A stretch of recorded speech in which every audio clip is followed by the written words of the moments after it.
छोटे से एक गांव में एक लड़का था विशाल। उसके पिता मोहन एक साधारण किसान थे जिनका सबसे बड़ा सपना था कि उनका बेटा पढ़ लिख कर बड़ा आदमी बने। मोहन खुद तो कभी स्कूल नहीं जा सके, लेकिन वो अपने बेटे के लिए बड़े सपने देखते थे। हर दिन जब विशाल के पिता यानी मोहन जी खेतों में कड़ी मेहनत करके घर लौटते थे तो वो विशाल से एक ही सवाल पूछते थे, बेटा पढ़ाई की? और विशाल हर बार टाल देता, हाँ पापा कर रहा हूँ। लेकिन सच्चाई ये थी कि वो पढ़ाई से दूर होता जा रहा था। दोस्तों के साथ मस्ती और मोबाइल में वक्त बर्बाद करता था। ये सब उसकी आदत बन चुकी थी। एक दिन मोहन के खेत में बाढ़ आ गई दोस्तों। उसकी सारी फसल बर्बाद हो गई। उनके पास पैसे नहीं बचे। घर का खर्च चलाना मुश्किल हो गया था। लेकिन मोहन ने हार नहीं मानी।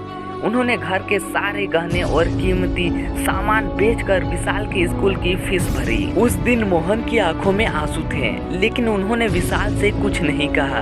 बस इतना बोले, बेटा अब तुम्हारी पढ़ाई ही हमारा सहारा है। विशाल ने ये सब सुना, लेकिन वो फिर भी अपनी गलतियों को समझ नहीं पाया।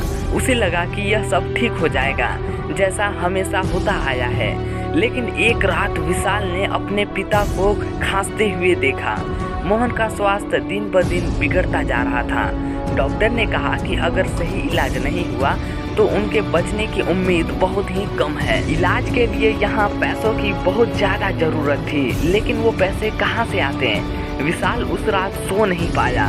उसने अपने पिता के थके हुए चेहरे, उनके शब्द और उनके आंसू याद आ रहे थे। उसे एहसास हुआ कि उसके पिता ने उसके लिए कितनी कुर्बानियां दी और उसने क्या किया इसके बदले। मोहन को यह एहसास हुआ कि उसने अपने पिताजी का सपना तोड़ दिया। विशाल ने उस रात खुद से वादा किया, अब और नहीं, मैं अपने पिता का सपना पूरा करूंगा और वो डॉक्टर बनूंगा जो मेरे पिता हमेशा चाहते थे। विशाल ने पढ़ाई में इतनी मेहनत की कि हर कोई हैरान रह गया।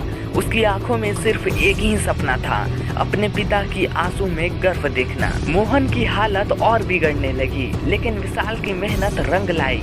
उसने अपने स्कूल में टॉप किया और मेडिकल कॉलेज में दाखिला मिल गया। जब उसने ये खबर अपने पिता को सुनाई तो मोहन की आंखों में आंसू आ गए।